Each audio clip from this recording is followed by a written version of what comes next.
problem at all. Thanks for having me.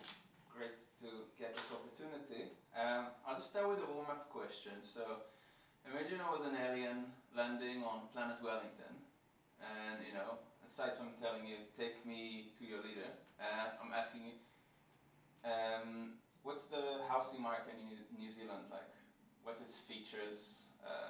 How can you describe it to someone that doesn't know anything about it?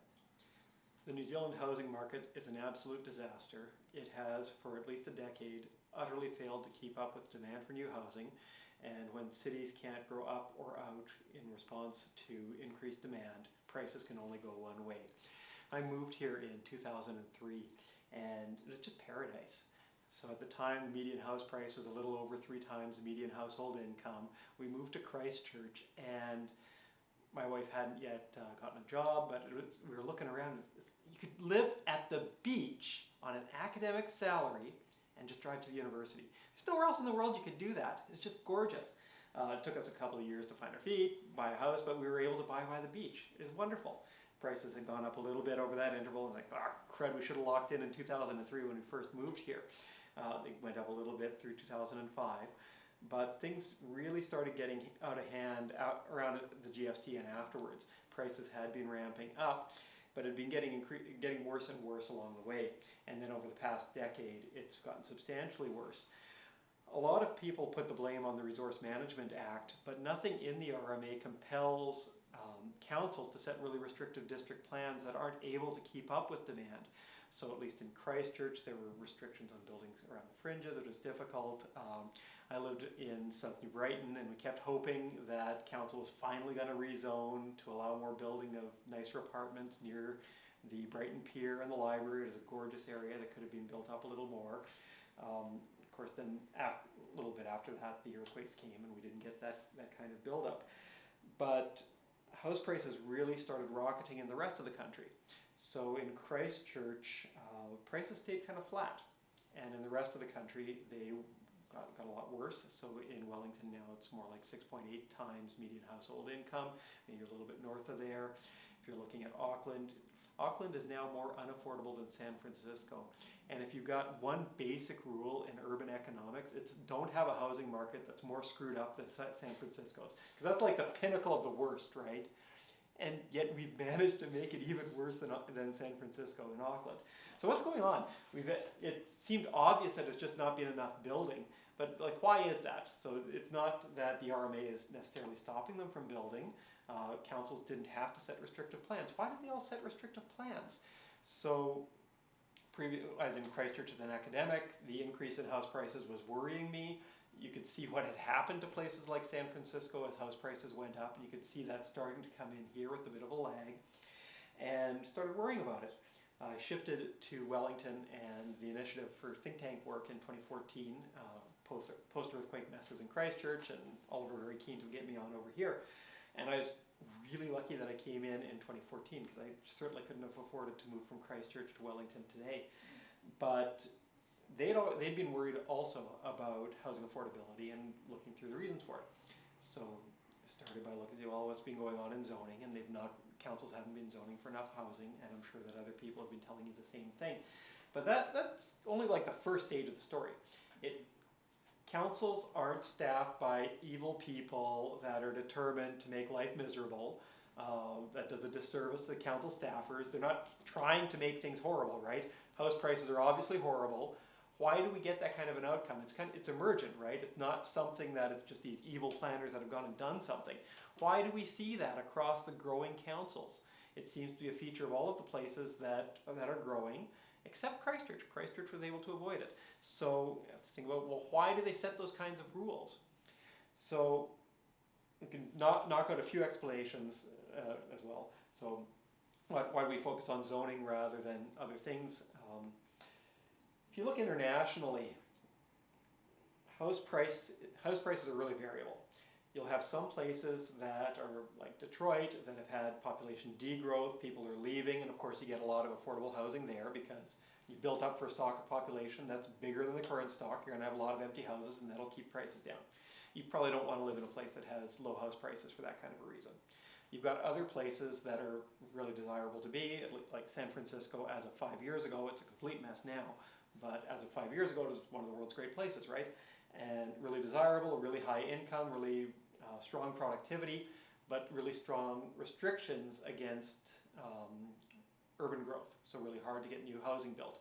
So the asset and fixed supply ends up drawing the rent. All of the benefits of agglomeration and increased productivity wind up bidding into house prices. Because you start off, you've got like a one-income family and that outbid with a high earner, and that outbids people for the housing in the parts of town that are close to the main tech companies. And then, okay, well, they're getting outbid by mid-tier two-income families, and then they get outbid by two-income high-powered families. It pushes everybody else out, right? So the places that are really productive people want to be there. They spend to be able to live there, and if the amount of housing is really fixed, it just bids up in land prices. So those regulatory rents that you get from zoning end up stymieing productivity. They make it so that people can't move to the places where they're more productive, a whole pile of pernicious effects. But then you look at a place like Atlanta.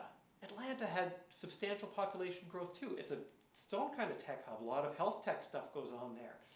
And despite having immigration figures that outpace anything that Auckland has dealt with, housing affordability stayed flat, right? Stayed around 3 times median household income. When more people want to live there, they build more houses. You can't then get house prices that start getting out of whack with construction costs.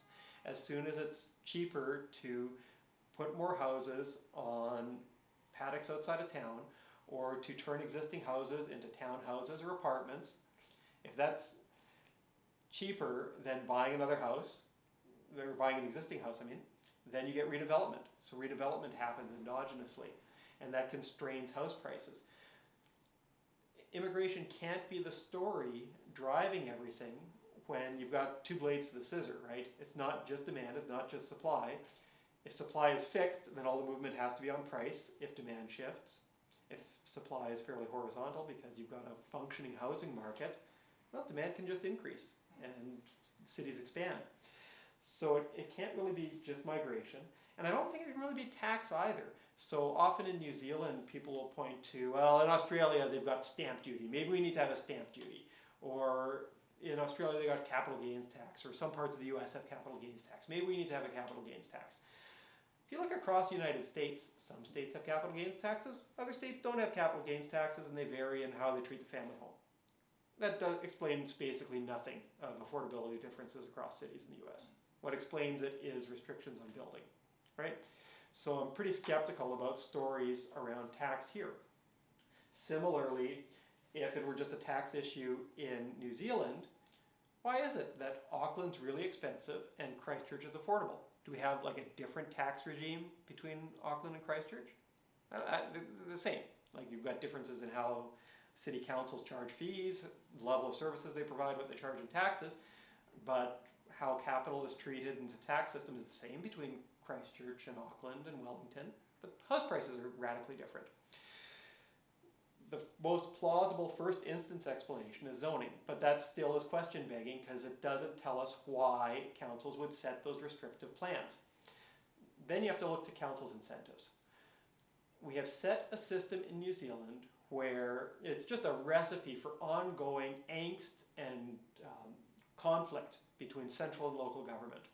Central government wants population and economic growth because it's good for the country, and it's good for central government tax revenues.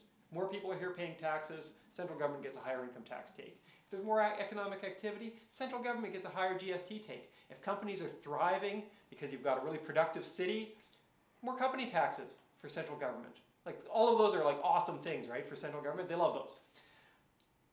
Now think about it from the city side. If you've got a big population increase, city councils, they've got more people across whom they can apportion a rates bill. So the way that rates are handled here, city governments decide how much money they need to spend. They look at the mix of business properties and residential properties. They decide how they want to apportion the tax burden between businesses and residents.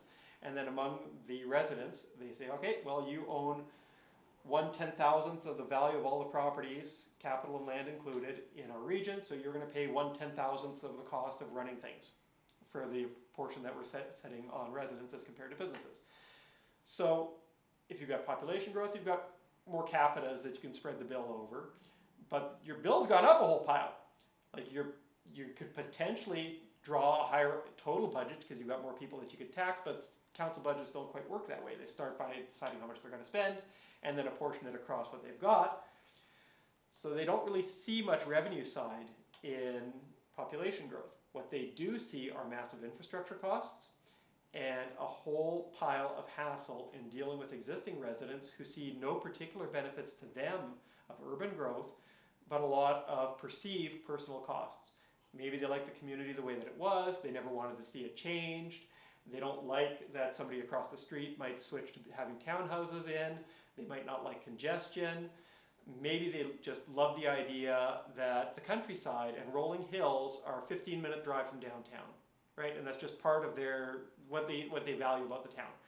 And if it's basically costless for them to jump up and down a lot of town hall meetings and say that it really matters to them that growth in these areas be stopped, well, when councillors go up for re-election, people who live there get a chance to vote, and people who have been banned from living there because housing cannot expand so that they could ever live there, they're disenfranchised. So the votes of those who can block change will always be overweighted compared to those who never get a chance to be there. And the way that we've set up the finances around it, councils don't really have anything that they can use to sort of pay off the losers. So if you're an economist, you're always trying to find what they call Kaldor-Hicks moves, right? So you're looking for, if you know that some move makes the country better off in total, but there's some distributional issues, you try and find deals where the winners can pay off the losers at the margin so that the whole deal can go through, right? Because at least in principle, if the benefits exceed the costs, there's some way of compensating the losers so that nobody's made worse off, right? That's like 200 level econ theory. I taught that when I was doing intermediate micro with calc. Kaldor-Hicks compensation. All right.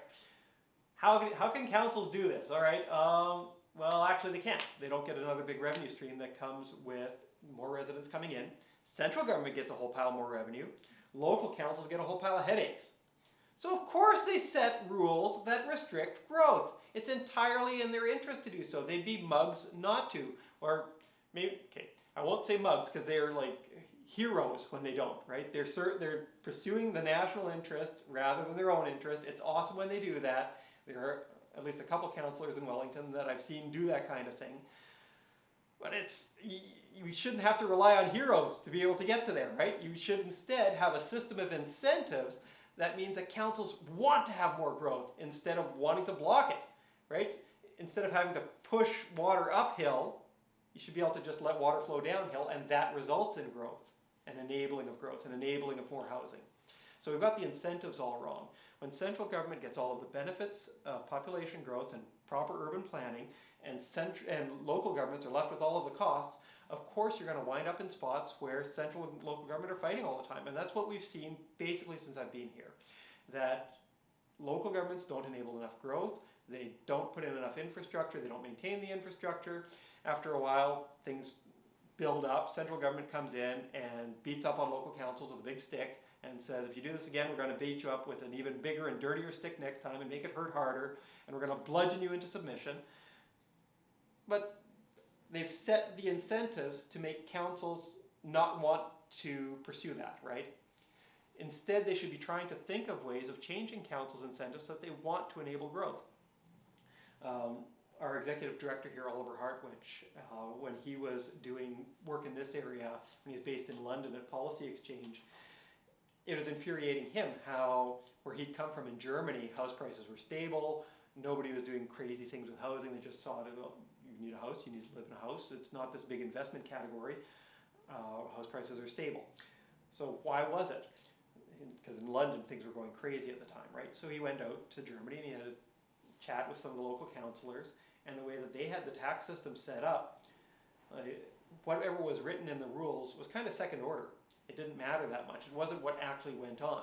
You went in to talk to some of these guys, well, at least on paper, your rules don't look all that different from the ones in place in the UK. Why is it that you guys are able to enable so much more housing? And one of them says, well, those are the rules, but you can put those to the side.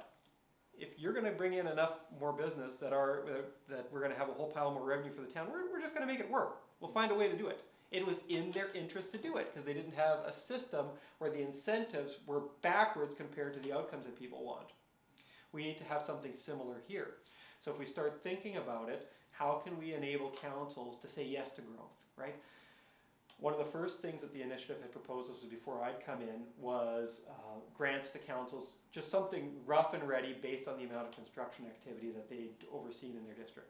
So take the value of all consented building work and then give something comparable to the GST take on it back to local councils. Like, it's not a hypothecation out of GST, it's just a way of getting a rough and ready number that is correlated strongly with the thing that you want councils to do more enabling of, right? So it's just kind of an easy way of benchmarking it. If you start telling councils that, well, if you're going to have $1 billion ex-GST construction project here, okay, $1 billion, 15%, 150 million. Okay, well, you're going to get 150 million to the council budget if you don't say no to this development project. I bet you're going to see more yeses, right? Okay, because you don't just improve council's budget, you give them something that they can use to compensate the losers at the margin. You've got ways then of telling them, hey, if you enable this new development to go in, we can upgrade the local swimming pool, we can upgrade the local library. There's all kinds of services that we can make better now because we can afford to do it and we wouldn't have been able to otherwise. And right? the council could use it to convince existing residents, hey, exactly. you know, well, you can get all these services.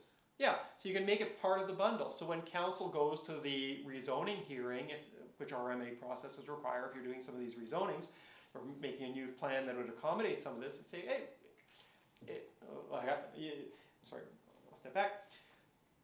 Right now, when they go into these meetings, they've got nothing to offer, right? So I've been to 2 of these in Candela where I live. The first one was, I think, circa 2015, and it was at the Candela Town Hall. Council was trying to encourage more upzoning to get medium density housing in a few more places. Just vociferous opposition in the room by people who were scared of change, who didn't like lots of aspects of change, and didn't see any benefit in it for them. So they saw it as a threat to what they really valued about their community, and there was nothing that council was really being able to offer. And there are, like, some of those concerns I think are entirely illegitimate. Some of them were frankly racist around which types of people might move in if there were apartments or townhouses. Some of my neighbors that worry me. But other concerns are absolutely real.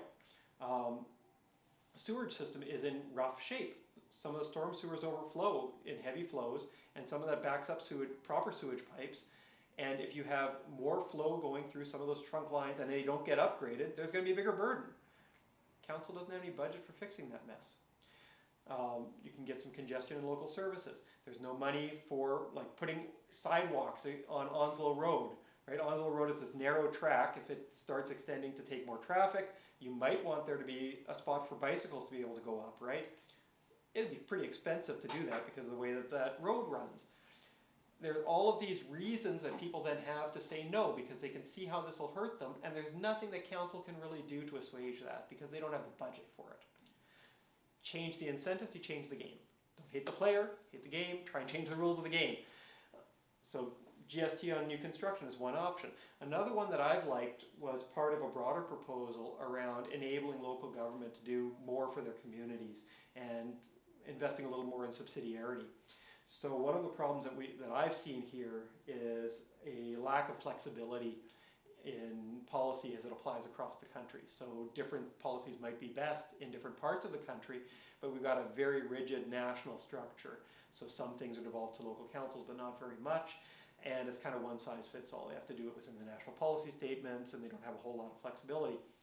We put up a proposal for policy trial areas where local councils would be able to come to central government, say, these are the areas where we think that we'd be able to do a better job than central government currently is doing.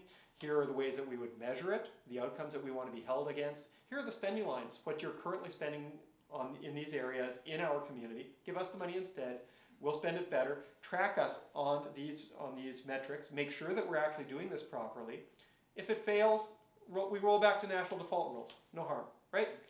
But if it works and we enable more growth, give us a share of the upside, right? So if councils do something that's innovative and works for the community that's a little bit different than elsewhere, well, GDP is going to go up. Like, that's not the be-all and end-all of anything. Well-being is, and that's all fine. But GDP, at least you can measure it, and you can get a regular correspondence between central government's tax take and the GDP take. And we've got decent territorial authority level statistics now on GDP.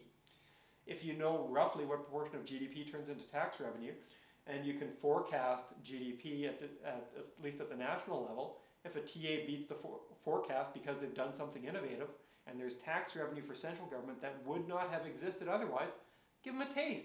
Give them half of it, right? Give them some fraction of it. It's money that central government would not have had that enables local councils to try more innovative things, and it gives them a share of the upside. I like that a little bit better than just the blunt GST on construction because it encourages a far broader range of innovation. So councils right now, they could do a lot more to enable more growth in construction. They could set different district plans, but it's still difficult to do some things. There's the constraints of how the Building Act applies. Councils have a difficult time, for example, getting out from under joint and several liability and all of the implications of that. We can go through that again in a minute, because all of the barriers to local government enabling more construction, it's like an overgrown path through the forest. You have to cut down all the branches if you want to get through it, and not just the first few that are along the way. So we'll get back to joint and several. But in the first instance, giving them a share of the upside if the enabled growth could change the incentives. Changing the incentives changes the behavior, and that gets you towards a change in the outcomes. It's been frustrating how difficult it's been to convey that to central government, though. The general view of local government in the eyes of central government is an irresponsible bunch of muppets that you would never want to trust with anything. Therefore, they must be compelled and restricted on all margins. But it's this terrible chicken and egg thing. Local councils have very few responsibilities. They have very limited budget capacity. They have limited opportunities to do innovative things. They're not going to attract real go-getters that are really looking to make those kinds of changes, right? So if councils don't have that much capacity, they won't be given that much responsibility, which leads to this downward spiral, right? Where you get this self-reinforcing mess where councils are seen to be idiots by central government, and that makes it harder for them to build competence. Now that's a very sweeping statement. There are plenty of really good people that I've seen in plenty of councils, but the incentives are all set up to thwart them. Now, if you were to tweak that so that local governments could do something like Manchester City did in the UK and come to a city accord, which was kind of the idea behind what we were talking about in our policy trial areas. There, the local councils all got together, figured that they could do some things better for their communities than central government was doing, and they set what's called the Manchester City Accord. So the local council all got together, they signed a contract with central government, they had some devolved services by contract, along with an accountability framework around it. And then that starts building trust and competence, right? You can't just have devolution. You need to, at least not in a system the way that we've got, you need to build that trust and competence. You start with the councils that are willing to give it a go and that can start building it, then you let others follow along. So I've kind of liked that kind of an approach, but we're starting to stray from housing affordability.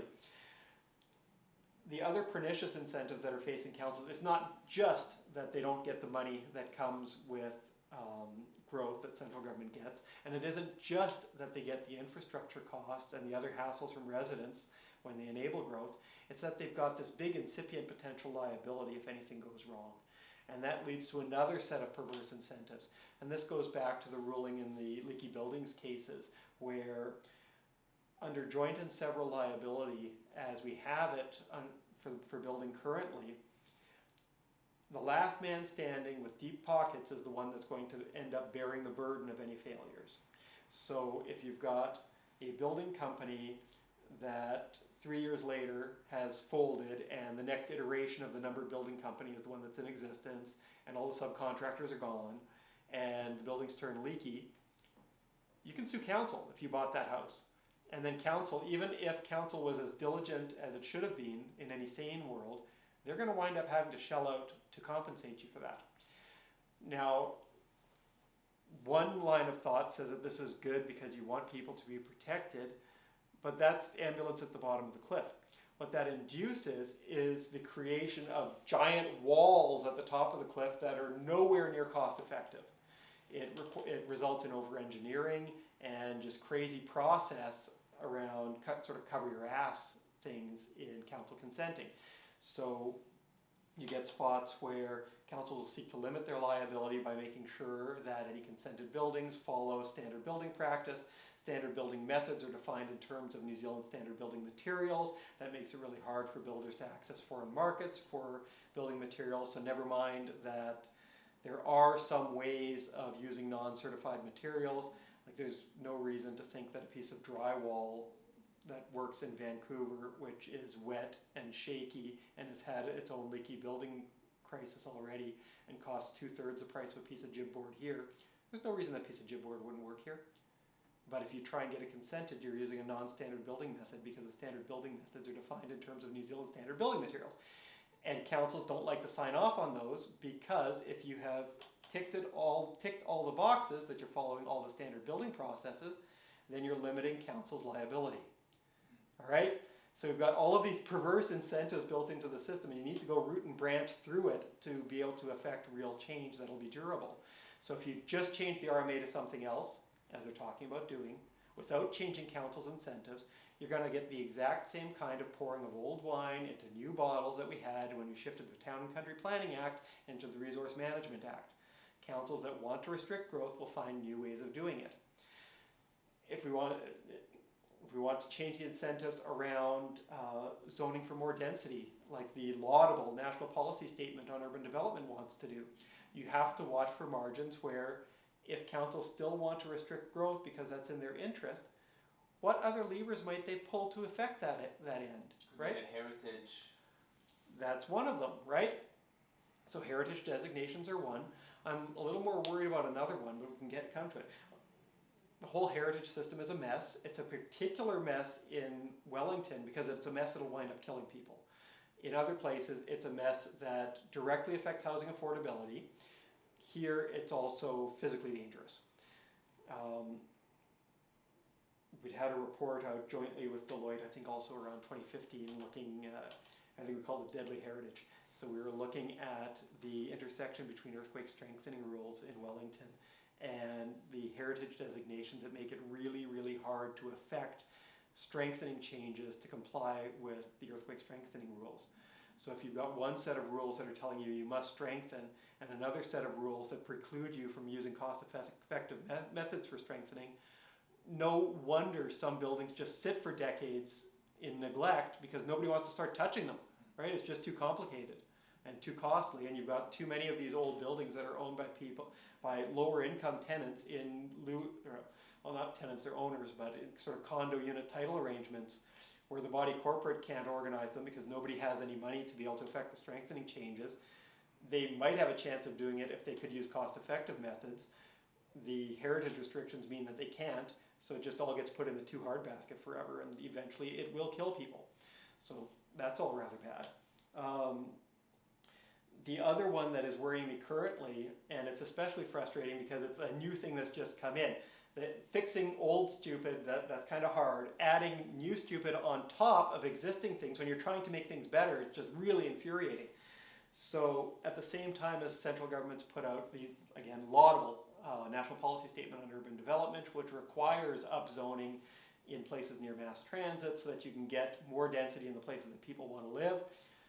We definitely need that. We also need cities to be able to build out as well because you have to have construction at the fringes to help keep land prices anchored in something rather than just have the whole city's gradient be at a higher level. At the same time as they did that, they've made two other changes that can stymie it.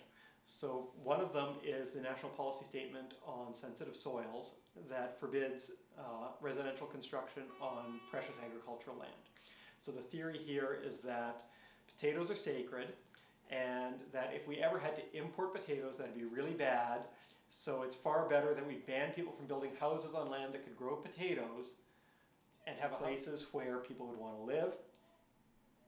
That isn't part of the problem that we have had over the past several decades is that advocates of density try and block sprawl, advocates of sprawl try and block density, and they both succeed in blocking each other. What we need instead is to enable both, and you wouldn't get nearly as much sprawl if you allowed a lot more density, and you wouldn't have, and for the people who are worried about density near them, you wouldn't have everything built up near you if you allowed building up everywhere, right? It would be more dispersed throughout the whole city. Anyway, the NPS on sensitive soils will preclude a lot of development in places where cities should be allowed to grow. So that's a problem.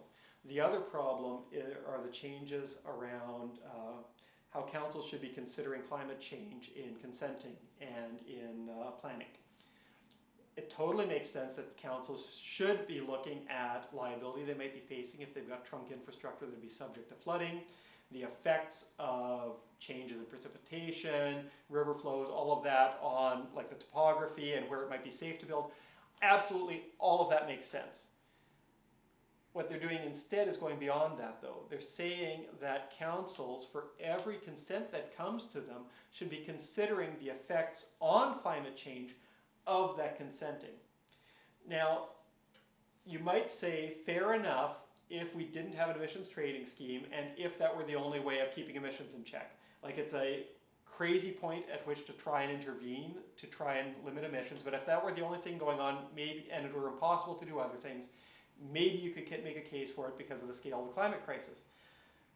But we have an emissions trading scheme. Every ton of carbon dioxide that comes out of a car's tailpipe, if you have suburban expansion with more driving, every ton of carbon dioxide emissions has a cost through the emissions trading scheme. The emissions trading scheme has a binding cap.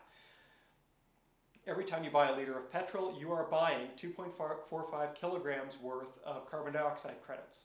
Or it's implicit. The petrol company has bought it on your behalf at a much earlier stage in the process before it got shipped out to the retailer. If you aren't buying those 2.45 kilograms of carbon dioxide emissions, somebody else is. The total amount of emission is capped, comes out to auction. If you're not bidding for it, the prices are slightly lower in the auction, somebody else gets it instead. So if councils start blocking suburban expansion because they're concerned about climate change, and it's right to be concerned about climate change, the only thing that they'll be doing is changing the identity of who emits a kilogram of emissions. They will have no effect on overall emissions, and they will continue to ruin housing affordability. Now, if you thought that councils were doing everything right and considering all of that properly, that'd be all fair enough. All they'd be doing is looking to see, okay, is this covered by the ETS? Yeah, it's covered by the ETS. We won't hold it up. But if council's incentives are still such that they want to block growth, well, maybe that new apartment tower that's going to go in, have you thought about the emissions that come out of concrete? Like concrete, it has carbon dioxide emissions.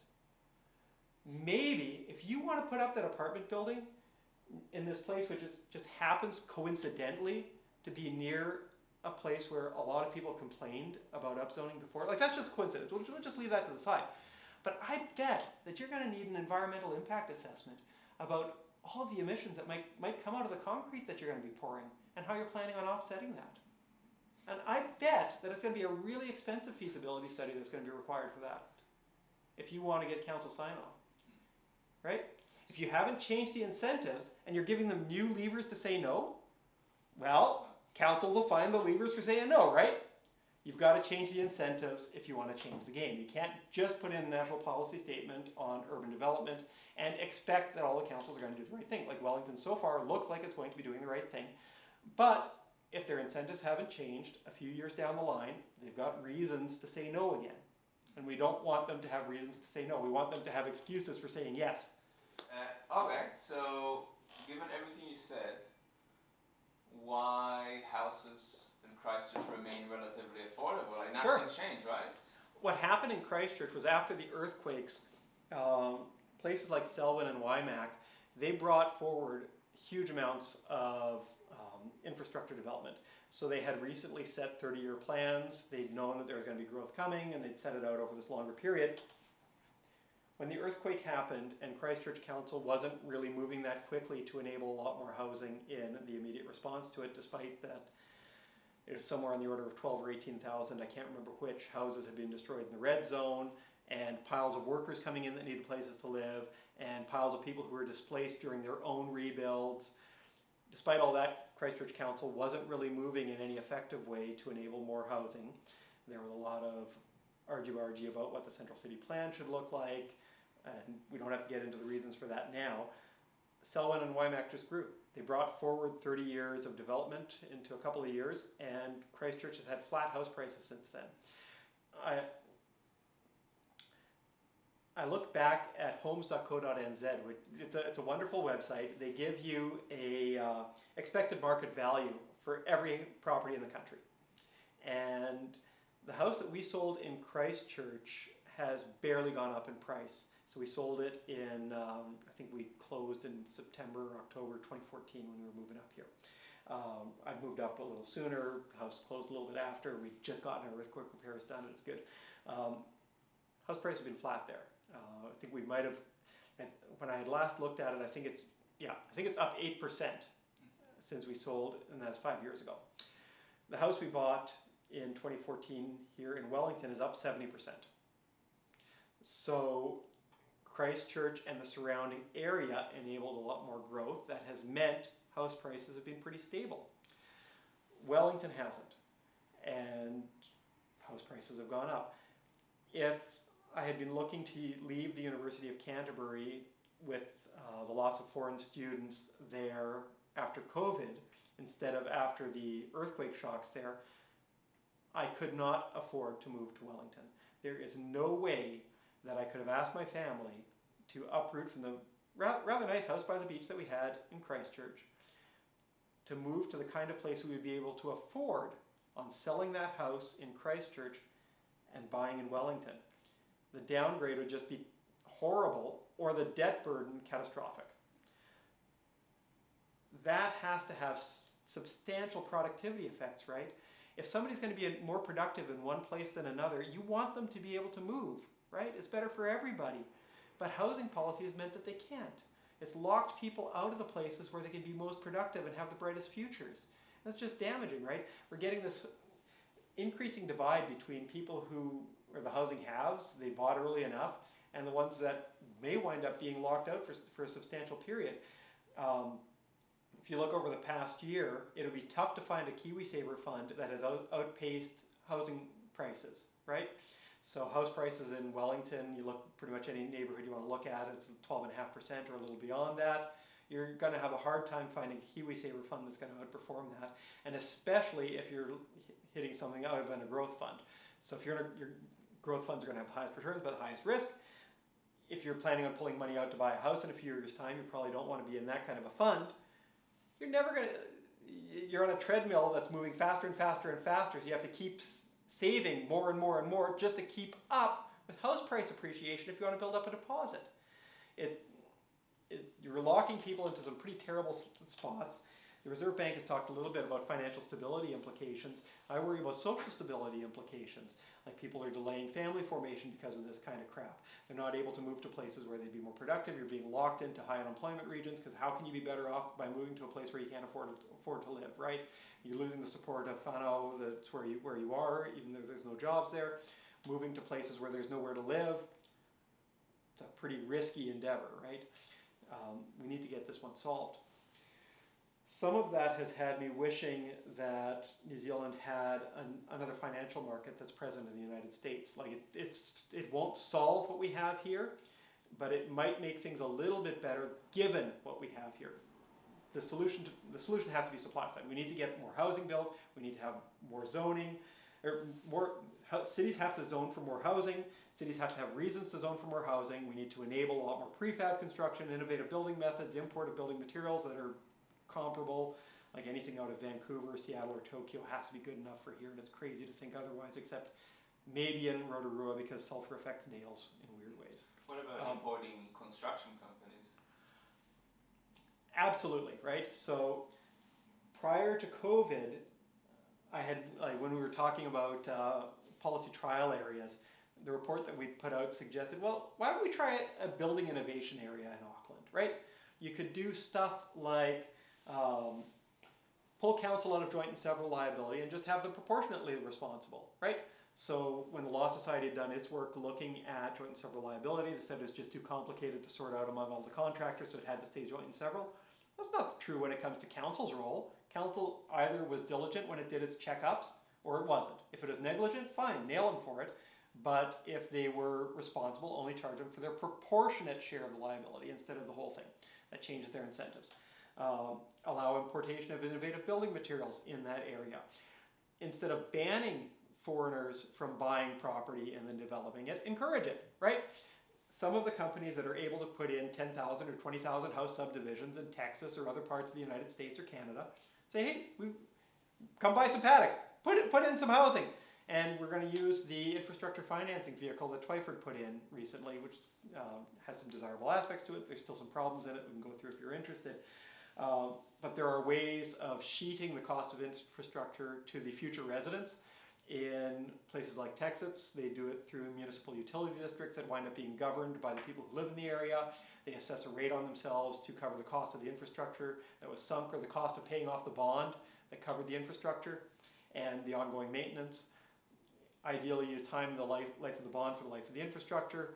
When the bond is retired, you're ready to dig out the infrastructure, issue a new bond, put in new infrastructure, and just keep that perpetual motion, right? You're only ever paying the annual cost. It makes a lot of sense.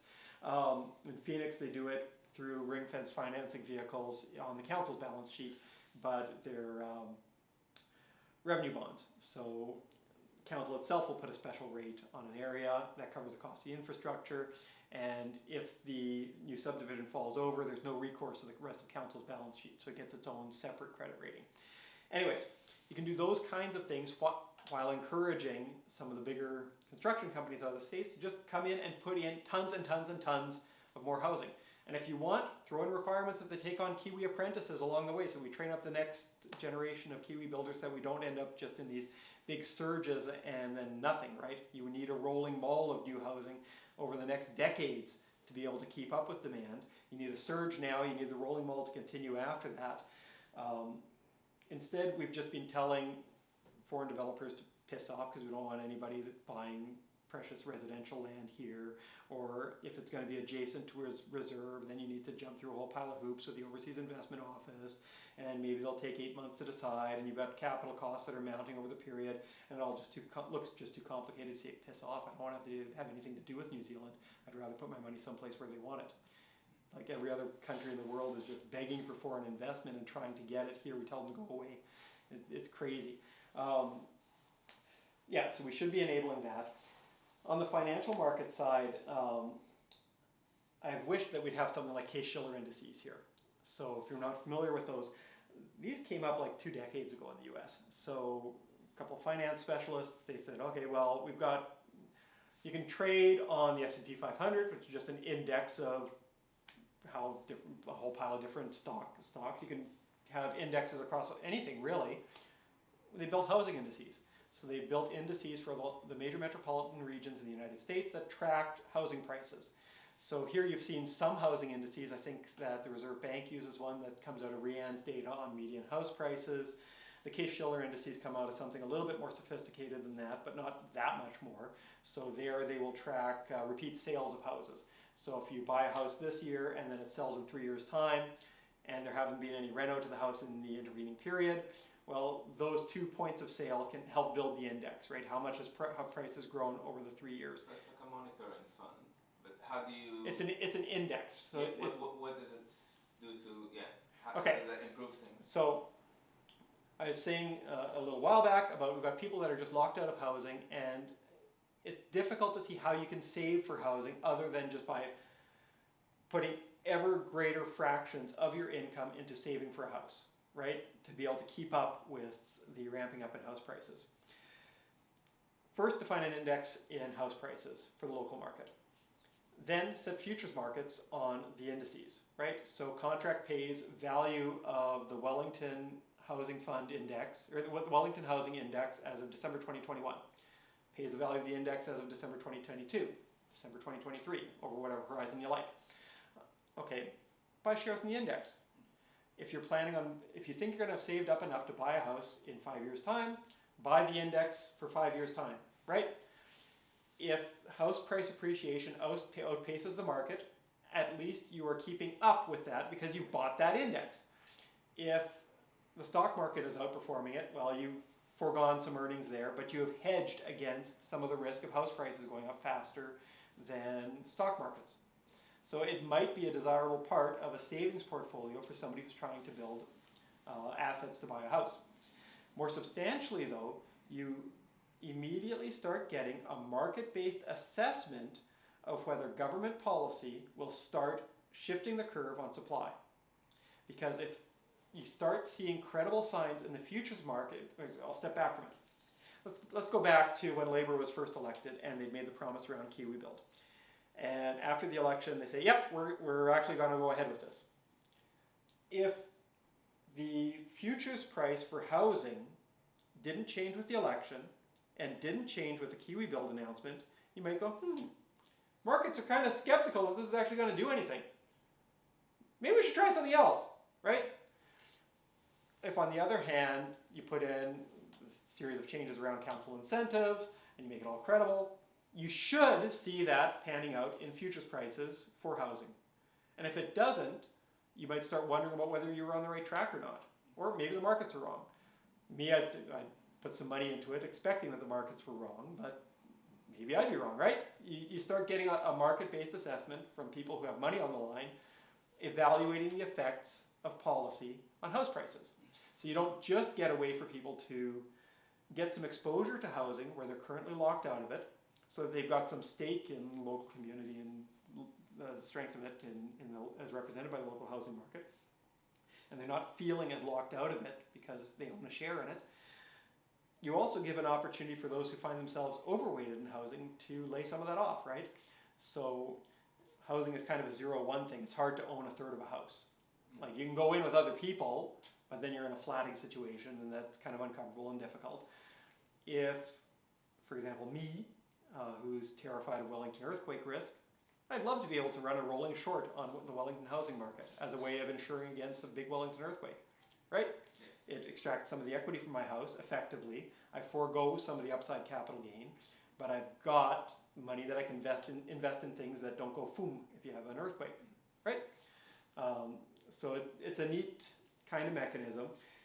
I think it has some desirable characteristics, and I think that it would help in policy, not just for like assessing the effects of it, but you can imagine like the Reserve Bank must be in conniptions about what's going on currently in housing markets, having some better forward-looking assessments of what that curve looks like, right? If you've got a series of annual futures markets, you've got a curve. You can tell whether, okay, is this just a bidding up now because of what's going on in Reserve Bank policy? Are people expecting that this is going to continue forever?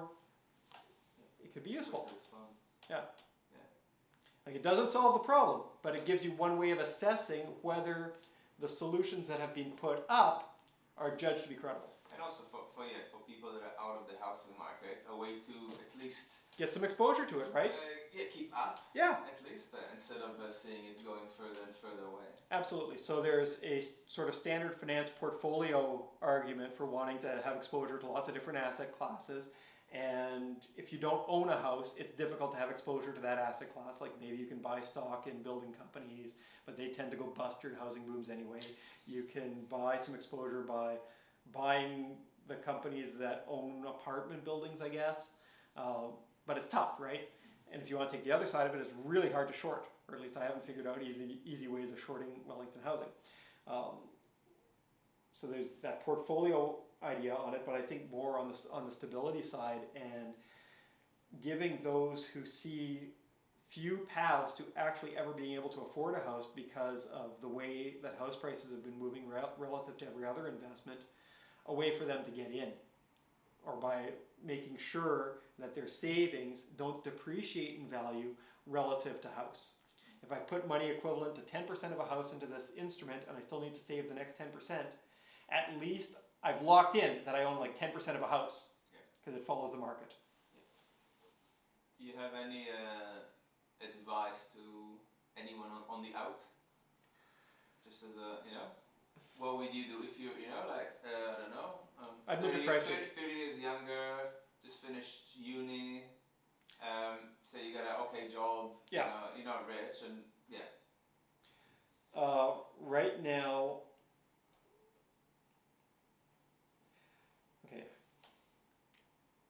I believe that Labour wants to solve the housing problem. I have not always believed that of governments. Some of them have viewed high house prices as a good thing rather than a bad thing. I think Minister Twyford understood the dynamics better than anybody else out there. He's no longer in a position to be able to affect that now. I think some of the changes that he made are promising and should make housing more available over the years to come, but there's still a lot more work that needs to be done to clear the branches off the path, and I'm not sure that further progress on getting rid of those other branches or in finishing the job on a couple of the ones that Minister Twyford got most of the way through, we won't get nearly as far as we need to. It'll get better, but New Zealand's also going to become a pretty desirable place. There's a lot of pent-up demand for wanting to move here. Right now, I would not be buying in Wellington, and I would not be buying in Auckland. The investment to get that just makes you, it just loads you up with so much risk. Such a high fraction of your wealth winds up being in this one giant asset that it's hard to diversify around that. The way that mortgages are structured here compared to some parts of the United States, they're recourse. So in parts of the US, if you've got an underwater mortgage, you can just give the bank your keys and you don't have to pay off the rest. It's called jingle mail. The keys are in the envelope. They go ding, ding, ding. Yeah. Okay, fine. House is worth $400,000. My mortgage is $600. Bank can have the house. Done. Can't do that here. They'll chase you forever. So if housing markets go down, you've still got that debt to pay off. I would be looking pretty favorably at a move to Christchurch. House prices there have been stable. They're affordable. You can get some good places. You have to be careful around due diligence on the earthquake repairs that were made. There's a lot of as-is, where-is, but there's also worse ones that have been done up, but haven't been done up well, so you have to be careful. We were careful in getting our works done, but you have to push back a lot against DQC when you're doing that, or at least you did at the time. So I would be looking to Christchurch and the surrounds there. It's a great town. I would not be looking at Wellington. Earthquake risk is substantial. Council is facing billions of dollars of infrastructure upgrade that they haven't been doing just to keep up with fixing the sewage pipes, and that will sheet back to homeowners in one way or another through rates, and the earthquake risk is terrifying. And the debt is high. Yeah. We'll pay a lot for not for that much. Well,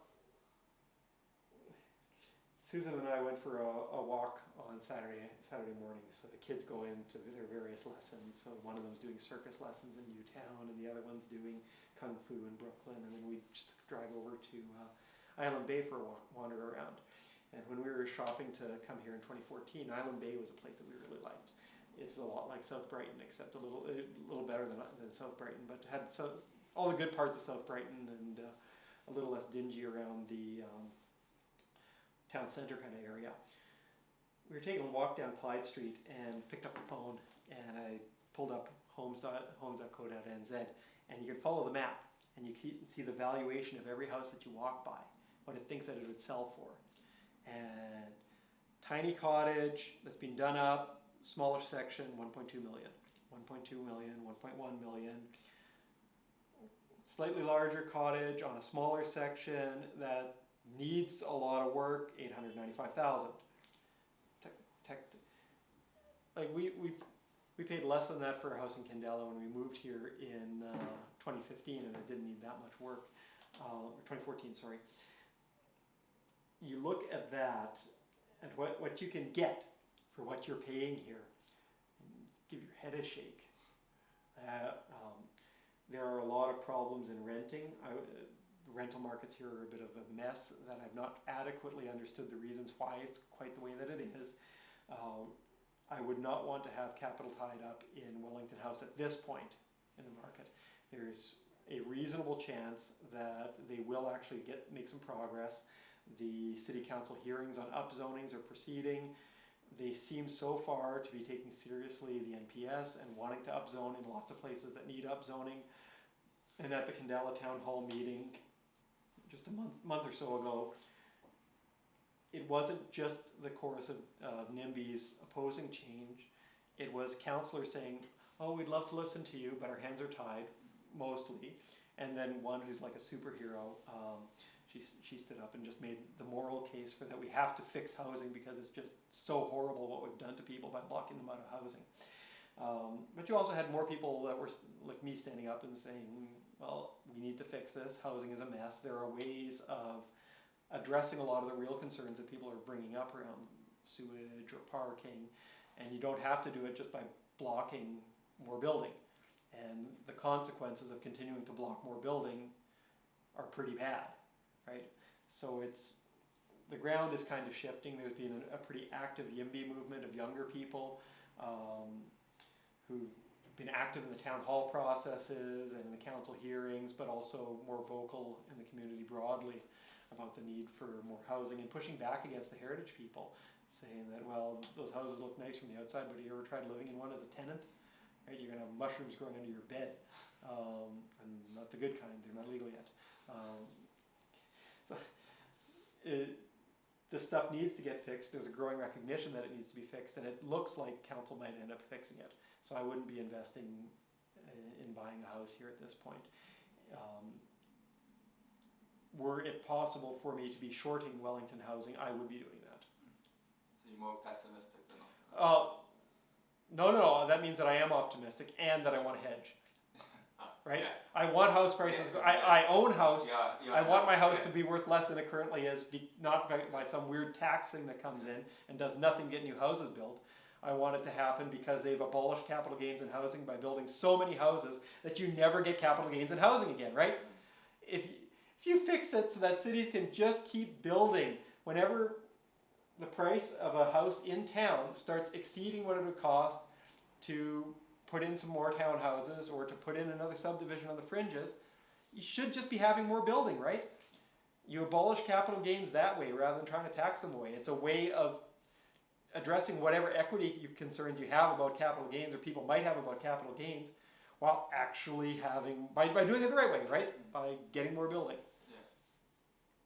So if everything goes right, say Wellington, the superheroes win, prevail, the NIMBYs kind of, disappear. Do you think it's like a 5-year story before it's normal, a 10-year story, a 30-year story? Oh geez, don't make me put a number on a forecast, right? Because then you can get held to it. That's risky for an economist, and especially one that knows that crystal balls don't exist. The new city plan is going to be approved within the next year, but we have got just such a mess of a system that needs to get fixed. So for the past 2 decades, the construction industry has scaled to that which has been allowed by zoning and planning and council incentives. That which has been allowed is building in drips and drabs, a lot of do-ups and reno, a little bit of subdivide a lot to put a second house on the lot, not too much for terraced housing or townhouses. We've got a little bit now. When we were on our walk down by Erskine College, we've got 1 row of townhouses that's up there. Tiny sections, like 95 square meter sections, 165 square meter townhouses, and they're 1.2 million.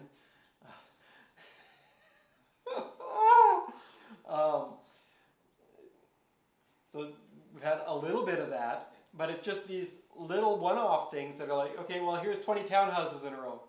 And that's like a big deal for Wellington because we've allowed 20 townhouses to exist, and it took like a decade-long fight with the heritage people. Okay. So all of construction has geared itself to that horrible, broken system. It's not a coincidence. No, it's all endogenous, right? It's all built within the structures and institutions that we've got, and it's in these emergent outcomes. If you've got a construction industry that is scaled for lots of small-scale dribs and drabs stuff and a lot of do-ups and reno, that's not the construction industry that you need to be building tens of thousands of houses per city per year, right? You need a rather different kind of structure. Now, some of that has started coming in. We're seeing more prefab coming in. We're seeing plants for building. So you've got like Panasonic in Japan that just builds houses, right, and puts them in containers, and then just assemble the house. It's like Lego, right? All the wiring's already built in, all the plumbing's built in. It's just good to go. You don't have to have all these separate lines of tradies coming through and scheduling all that. Like you still would to get the slab laid and bits of that, but otherwise, take a kit set, put it up. we need to be enabling a lot more of that.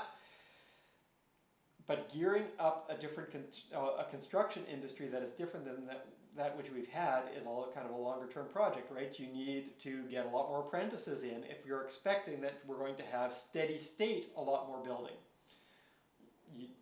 And that's a long-term flow issue that you need to build up all of these capabilities. You need to build up the infrastructure for it. You need to build up familiarity around some of the infrastructure financing vehicles. So we talked before about how Phoenix and Texas fund their infrastructure. There are well-developed markets in the United States for those finance instruments. So there's well-developed markets here for local government bonds, but New Zealand's financial sector as a whole is very conservative, and they don't really take to new instruments all that readily. The instruments that would be needed here are sort of revenue bonds that are tied to the project, and that's what Minister Twyford's infrastructure reforms started bringing those in, but in a way that's really difficult to scale.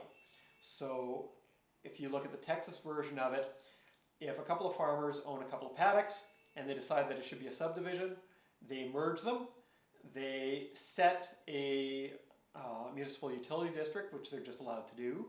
They say that we're now a municipal utility district. We're then authorized to issue bonds. They issue bonds. The bonds pay for the infrastructure, and a levy on the properties starts paying off the bonds. As people start buying the lots and the houses that get developed, the governance of the municipal utility district shifts from being run by the developer to being run by the residents, right? And like you can't have them there at the start because you don't even know who they're going to be. They take it over as they start buying the properties, and once they own all the properties, then they run the governance of it. It's a nice structure, and these bonds then have a track record. People are familiar with them. They know how to value them. They know how risky different projects in different places might be, whether it's credible that a new subdivision here is likely going to be able to pay rates that pay the thing off. And at least as importantly, they have learned that there is no way that they can make councils bail out a failed one. So during the GFC, you had piles of these things that fell over in Florida. Councils didn't bail them out, right?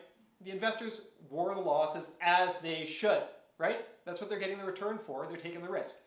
Here, you need to have absolute credibility that councils would never bail out the bondholders on these special bonds because you want them being sharp about the risks in the project, so they're making a commercial assessment on it so that if a project is non-viable, they're not funding it, but they'll jump at the ones that are viable. If they think that councils are likely to bail them out, not only will they be lax in their due diligence in assessing whether they should invest it in the first place, the bond rating agencies will look through the debt, say that it's all actually council debt, and then you're back to hitting the debt to revenue limits that we haven't talked about yet, but are another constraint on why councils haven't been able to grow. Yeah, so councils that are at their debt to revenue limits are actually, they're unable to grow. They cannot sink the infrastructure to enable new growth because the repayment period on the infrastructure is just too high, right? So if you're already at your debt ceiling, the revenues that you would need to be able to get from a new bit of infrastructure kit have to be really front-loaded, right? It can't be something where, okay, well, we're going to sink this $100 million pipe, and we know that it's going to pay itself off over the 60 years that the pipe is going to last, and it totally makes sense on a cost-benefit calculation. But, our debt to revenue limit means that if we put in that $100 million bond right now, well, we're not going to get any revenues off of it for 3 years.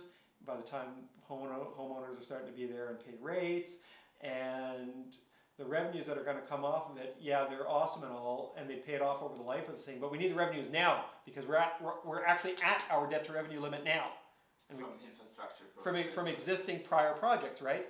So they can't sink the infrastructure without breaching their debt to revenue limits. Now, you have some commentators will say, well, they should just do that, and where the extra interest cost that they would get for being in breach of their covenants on their existing debt.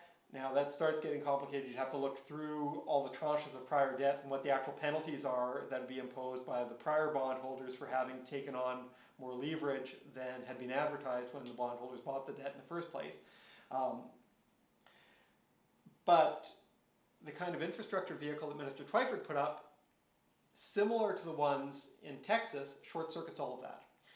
It's not on the council's balance sheet, and so long as there is zero recourse by the bondholders on those instruments to councils for bailing out if something goes wrong, as long as there's no recourse and everybody believes it and it's credible, like it might not be credible until the first one falls over and the special pleading gets turned down.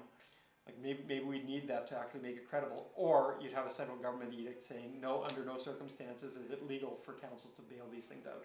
So, Minister Twyford's infrastructure financing mechanism is not that dissimilar to the municipal utility districts in Texas, but with a few hitches in them that are somewhat concessions to New Zealand being a little bit more conservative and not wanting really innovative things.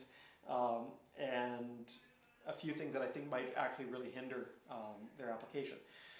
So under these ones, somebody wishing to put in a development that would require a bond be issued to cover the infrastructure has recourse to asking Cabinet to authorize the use of this financing vehicle. Cabinet authorizes it, bonds get issued, the bonds sink the infrastructure is paid off on a levy on the properties that are affected by the infrastructure, and that all sounds good, and it's probably workable in greenfield sites. It's not really scalable because you have to keep going to beg Cabinet every time you want to set one of these things, and that doesn't sound like the kind of thing that's likely to scale unless it becomes so routine over time that Cabinet just rubber stamps these things after delegating them to some officials, maybe at Orangutan or somewhere, not at Ministry of Housing. That we don't have Ministry of Housing anymore, do we? It's the Department of Urban Development. Yeah.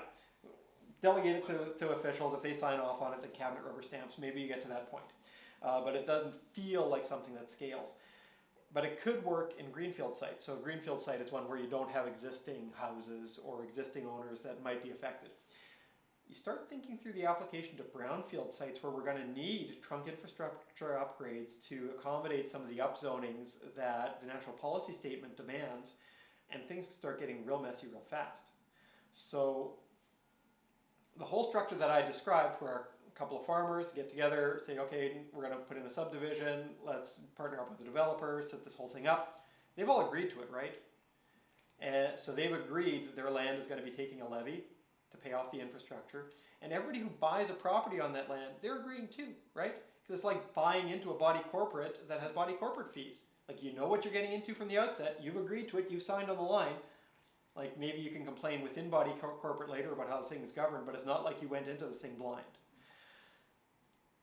Now think about what happens if you try and impose that same debt vehicle for an infrastructure upgrade in an urban environment where there are lots of existing homeowners, not all of whom will have sold out to the developer who's putting in a new apartment tower. The levy that gets imposed will be for services that some of these people didn't even want. In economics, sometimes you'll talk about free riders, people who benefit from things without paying for them. In this kind of a context, we talk about forced riders, people who are compelled to pay for something that they never wanted in the first place. Now, fair enough, you might say, I think there are some reasonable equity issues in that, but you might say fair enough if it gets us to the improvements in housing affordability that we need, and that's actually not implausible, right? The risk that I see in it is that the first time that you've got an elderly woman who, like, her husband has died, she's in the house she was born in, her parents built that house. Her kids were born in that house. She loves that house. She wants to die in that house. And if her kids want to sell it to a developer later, well, that's up to them. But she wants to live in that house. And she can't afford to live in that house anymore, because all of a sudden she's having to pay the ratings bill for a whole pile of infrastructure to service an apartment block that's not doing her any good. She never wanted the thing. Imagine like the breakfast show interview with her, with John Campbell, right? Is that a politically sustainable solution?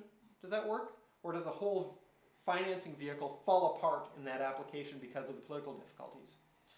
Now, there are ways that you can massage that. You can allow those rates to accrue against a property in the same way that you do in low-income cases already. But the politics of it are hard.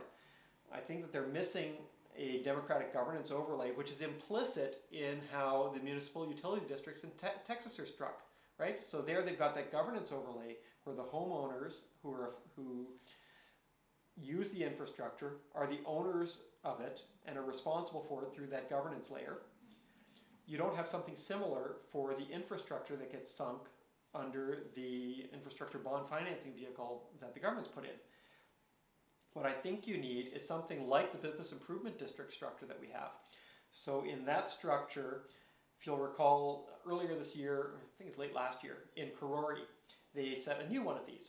So if in a village center, the local businesses want to effect some improvements, say they want to have like fancier cobblestone sidewalks, or they want to do something that benefits the business community as a whole in the area, attracts more people to the area, makes it a little bit nicer, and they want to jointly fund it.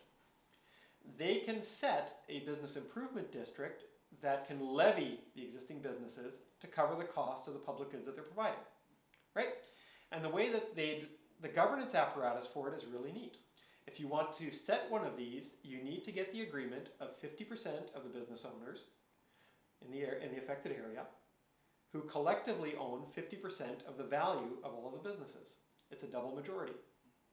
So that, I don't know the history of why it was set that way, but my doctoral studies in the United States were on public choice economics, and it's all the economics of how those things get run, right?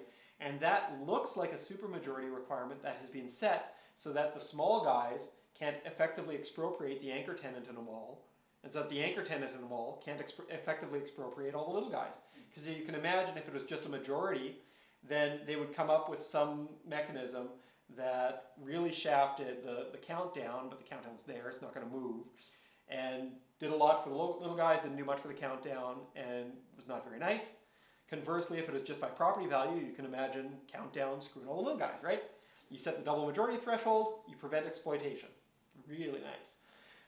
You could imagine something very similar for an authorization mechanism for these kinds of infrastructure bonds in brownfield sites.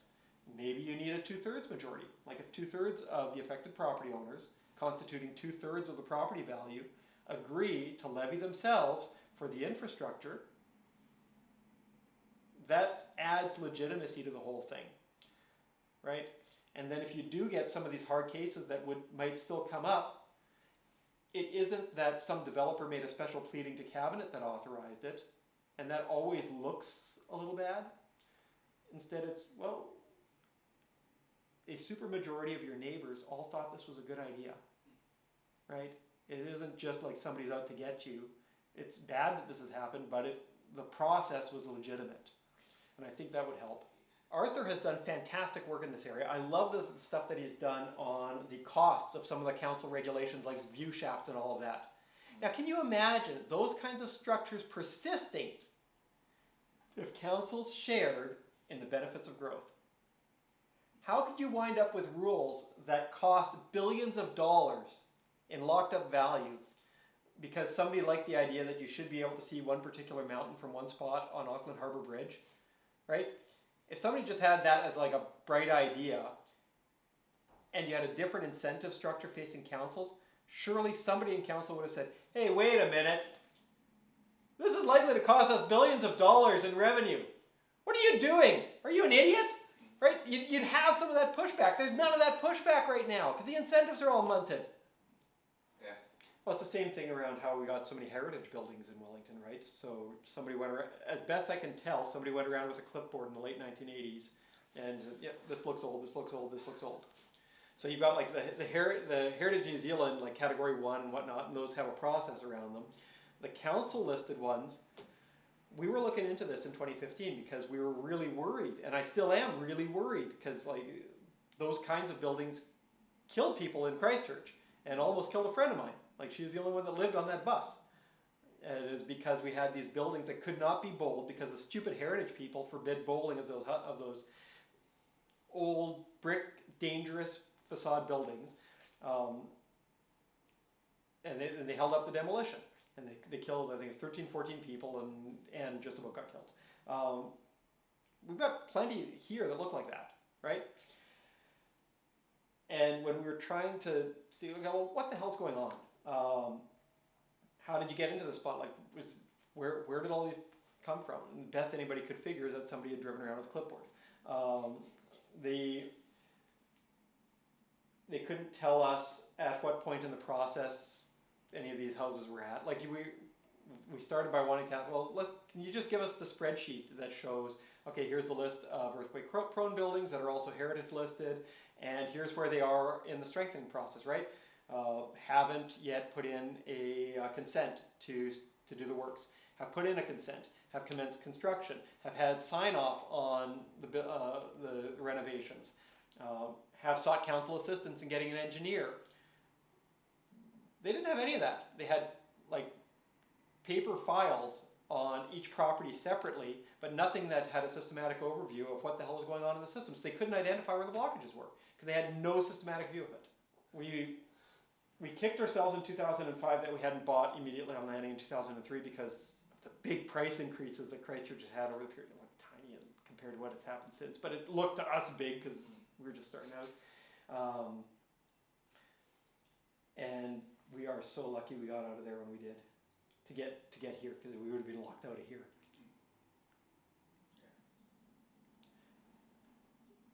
The house that we had in Christchurch is now worth, I think, $510,000. I don't think they exist in Wellington. You probably have to go.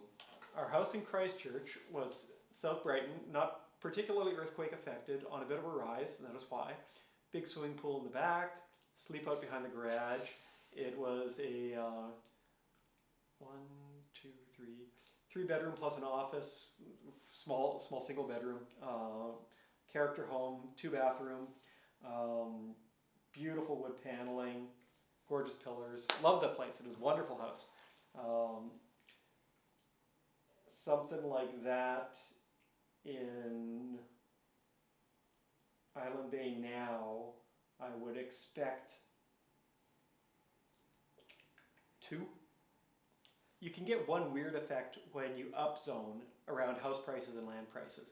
So you can get into spots where an upzoning means that existing property owners are better off because their land is worth more because you can redevelop it. But housing costs drop because the cost of that land is spread across 5 or 6 houses instead of just one. So as you get upzonings don't have to sort of hurt the people that are upzoned, right? You'll get more neighbors, but your property values could go up rather than down. The cost of housing can go down at the same time as land prices go up.